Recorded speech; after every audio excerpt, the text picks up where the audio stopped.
It's Our Story. Patrick Connally, Berkeley, California. Well, I think, first of all, I don't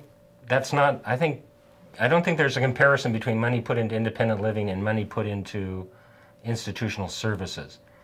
Because a lot of people, the elite, the 20% that have jobs and professional careers and other kinds of things, don't need services. A poor person with disability needs IHSS. A rich person hires a maid. A poor person needs an IHSS driver who can only go these places and has to have a social worker to protect them. A rich person hires somebody to come in and help them. We farm people. And when they say we're going to put money into independent living, I don't understand what it is. What do we do? And that gets into how we view our independent living centers. Basically, the independent living centers have failed the disability community.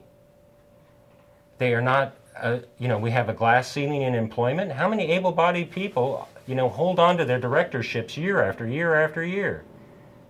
The It's Our Story project is a national effort to make disability history public and accessible. Visit us at www.itsourstory.org or on the It's Our Story project YouTube channel.